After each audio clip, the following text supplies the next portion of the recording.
I'm here with Logan Henderson, former CEO of Salesfusion, now general manager of SugarCRM. Yep. So Logan, thank you for being here. Yeah, of course. Thank you for having me. Funny quick story, when Erica in my office saw that Logan was on my calendar, she's like, oh my gosh, his wife is famous. And I was like, what? And anyway, she's Instagram famous, Yeah. or like, what does that actually mean? She'd hate me for saying it, but I'll call her like a B-list Atlanta celebrity. Nice. But no, she actually has a food Instagram. Okay. Started out a couple years ago. She was a public accountant and wanted to do something different. And we've always had a big passion for food and restaurants and going out. So she just kind of started documenting it. And next thing you know, first 1,000 followers come, and then now she's up to like 14 or 15,000 people. So it's a pretty interesting side gig for Is it her. the photos of you that are getting it? I think so. I think it's me. It's partially food, partially the environment, but mostly me. So speaking of like Instagram and social media, I mean, what place do you feel like it has in business? Yeah, I think we all know how important it is. Yep. If you think about how people are communicating, where they're soliciting feedback, positive and negative, it's happening on social media platforms. Okay. So as a business, you have to be out there communicating with your consumers, with your customers, on the platforms that they want to communicate on. True. And we've seen how viral social media posts can go. So Good and bad. Yeah, exactly. Good and So bad. getting out ahead of those before they come, to be a big problem for you is really important. Okay. So it's definitely huge from kind of the engaging with your customer standpoint. I think the other thing that's really important about it is frankly advertising.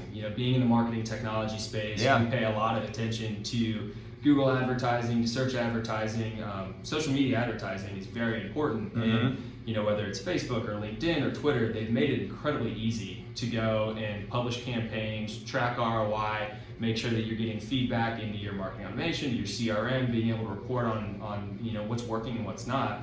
So they've really accelerated the capabilities of social media advertising. So I'm on LinkedIn a lot, Yeah. obviously, and this video will be on LinkedIn. Yeah. What has LinkedIn done? Because I don't do any of that. Like Yeah. I literally just post stuff on LinkedIn and see that people have commented or liked it, and I follow up with some of those people. Yeah. But what can you do as far as advertising is concerned? Yeah, so they've got everything from publishing and listening capabilities, which is just an easy mechanism to go and define your target audience, put together a campaign and publish it to a subset of people. And they're also doing some really interesting thing with form capture and lead generation services now. So again, you can kind of define who you should be going after, and then they use their algorithms to pipe back who those people are. Right. You're giving up a lot of information, which is very valuable intel to all these businesses. True. So, part of it is how much do you want to have out there and open about you? I'm a big advocate for it. If you're going to send me advertisements, if you're going to send me any type of campaign, Yes. I want it to be relevant. I agree.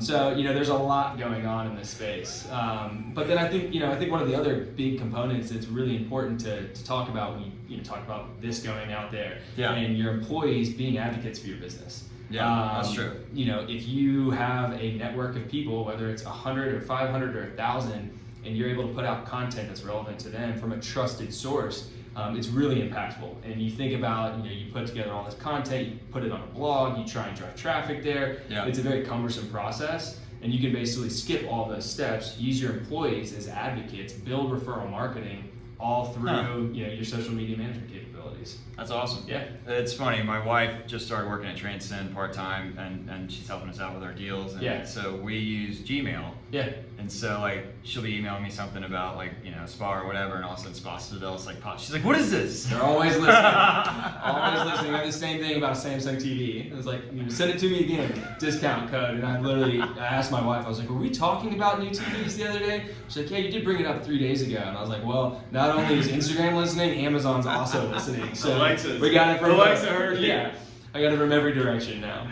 So with SugarCRM purchasing Salesfusion, what was the goal behind that? Why did they, I guess it's an add-on for what they're doing. What was the goal behind it? Yeah, so Sugar has long been an industry leader in CRM and Salesforce automation. Okay. So we've had an integration platform since 2012. So know the business, know the space really well. but they didn't have strong marketing technology capabilities. Gotcha. Okay. So through the acquisition of Salesfusion, you've now got your sales functionality, your marketing functionality, and then we recently released our services component. So you kind of have the full platform for customer experience and moving outside of CRM into more of a customer lifecycle, customer management through, pre-sales, post-sales, and really the entire journey that a prospect or a customer is going to go through with your business. Cool. Yeah. So then, talking about CRM, and obviously Sugar is one of the bigger ones out there.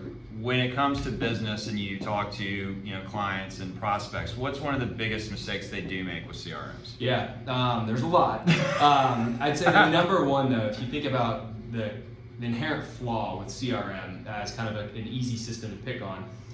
Is most people set it up for managers, not for end users. Interesting. So if you think about our CTO says it really well in talking about Google. He's like, think about how much information you put into Google. And think about how much information you've received from Google. Like the difference is starkly amazing how much it's like I do nothing to give it all this information and I get all the value the world has to offer back with simple search functionality. So if you think about that, it's really almost end user enablement. So what we really focus on with our customers is don't set this up as a management platform. It's a great management tool, but really think about your end users and think about the steps that they have to go through, because the more information you have them put in, the more tasks they have to register. All that it does is lead to unhappy salespeople, unhappy users, failed adoption, poor data quality. Your system kind of starts to implode and unravel before it ever even got off the ground. So really think about the use case, what you're trying to solve for, and most importantly, how do you make your employees, how do you make your users as effective as possible at doing their job? So at the end of the day, it should be a tool for your salespeople to enable them to contact more people, get in front of more people, not necessarily as a sales manager, what have you been doing? I mean, I'd say that's very accurate. You still need to have those capabilities. You still need to understand pipeline management. You need to understand activities.